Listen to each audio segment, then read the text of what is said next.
Question: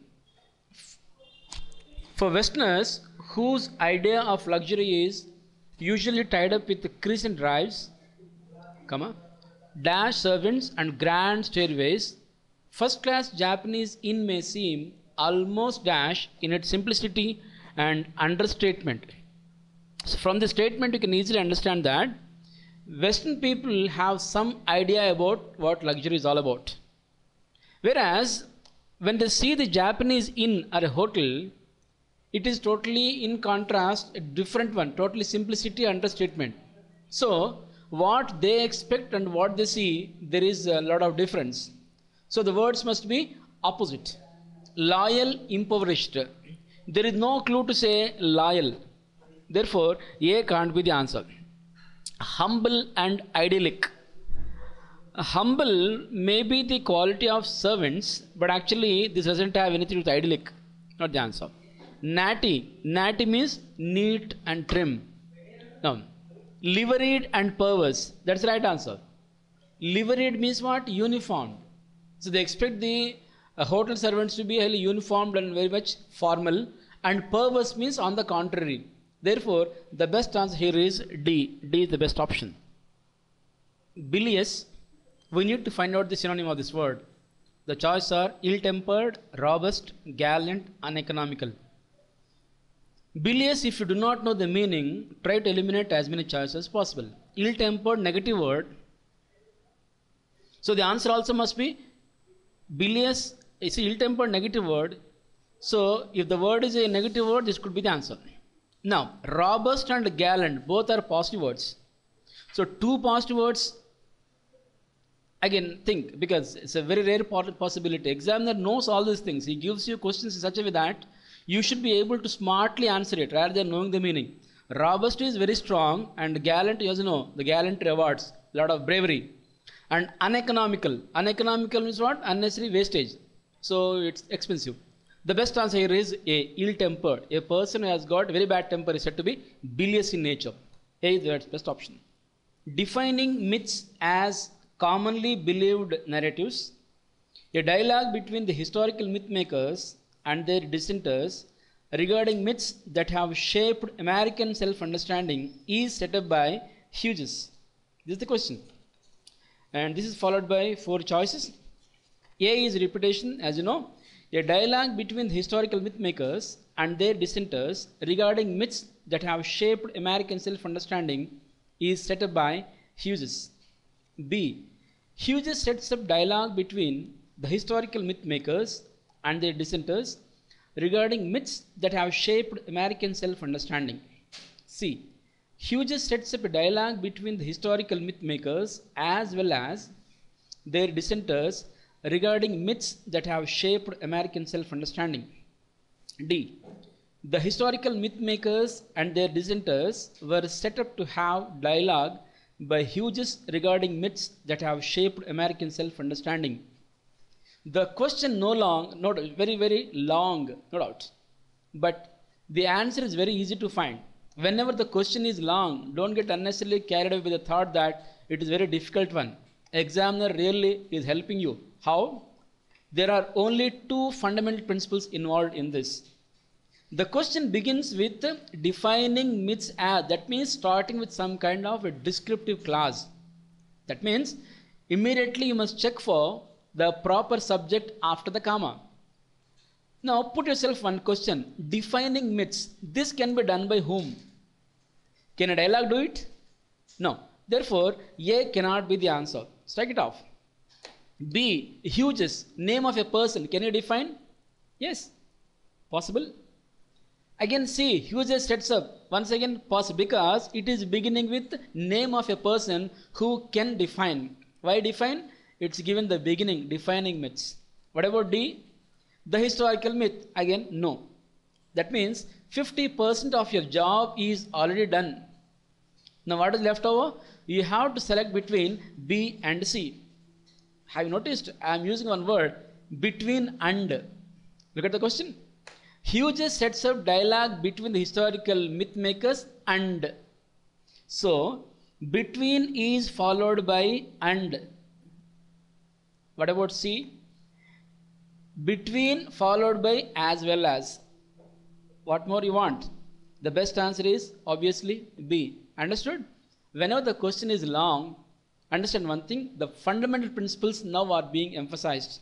Here is a question on modifier. That means immediately check after the comma, appropriate subject appears. Number 2, idiomatic expression. Between is there, should be followed by and.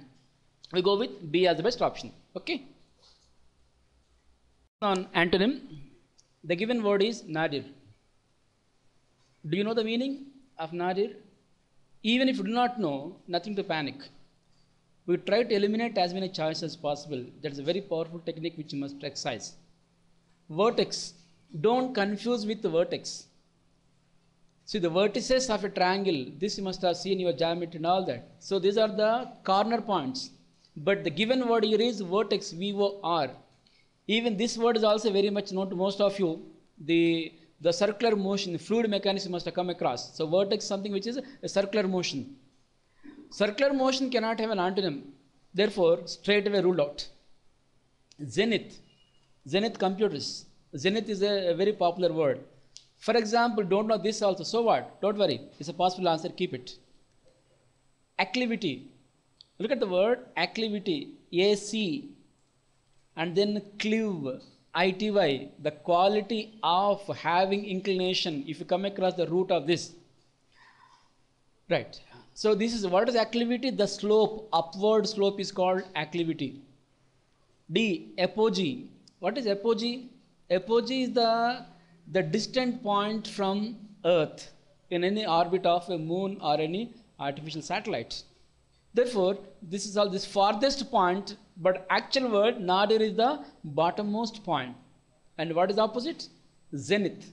So zenith of his career. That means what? The topmost point. Therefore, the best answer here is zenith. Clear? Of 28 people, 10 are young, 18 are educated, 18 are unemployed.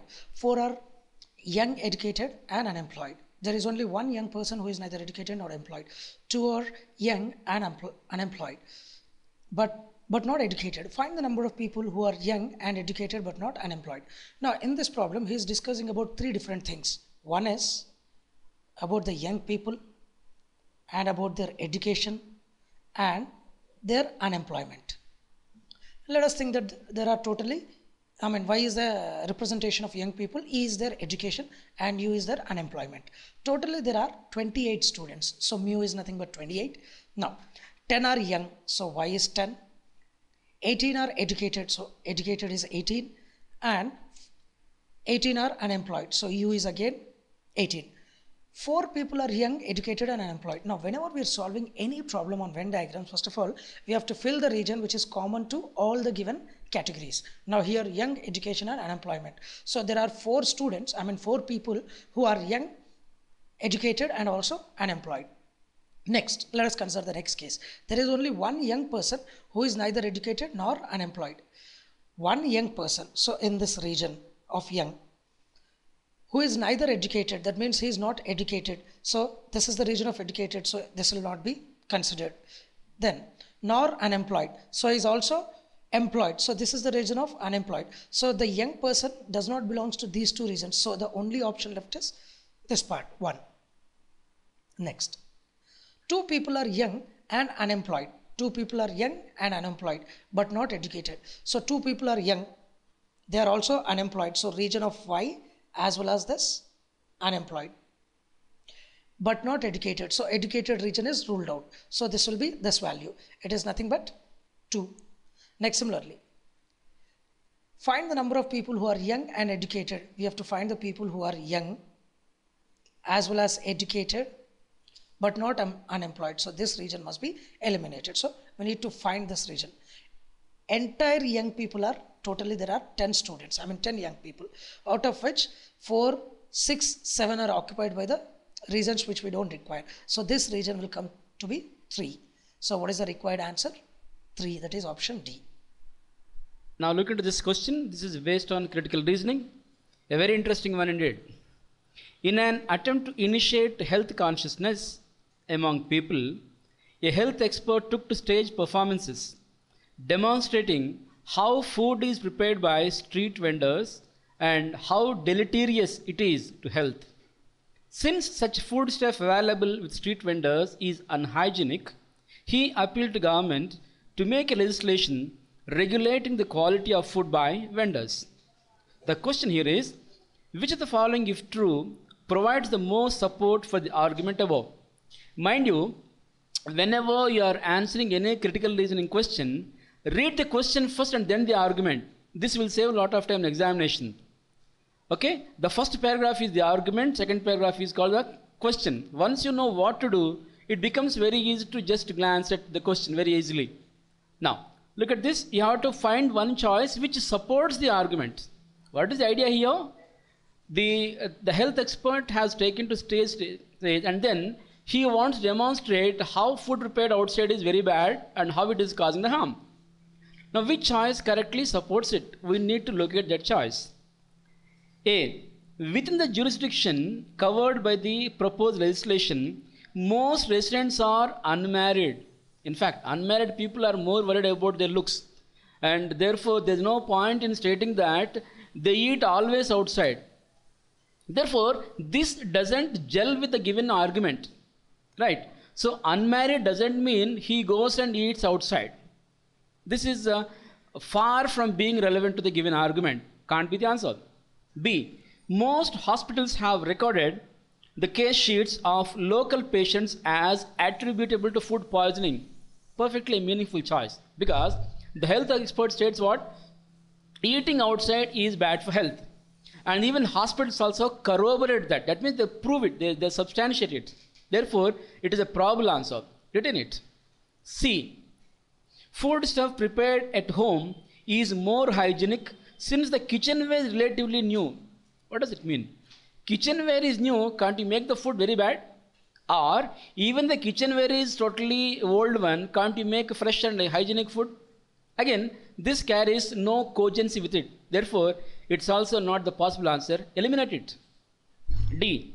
The variety of foods prepared in street hotels is much higher than that prepared at home. So what? When the variety is very large, the food is unhygienic. Or if you make one or two items only, it will be very much hygienic. Again, this is not a meaningful choice. We go with the best choice, that is B.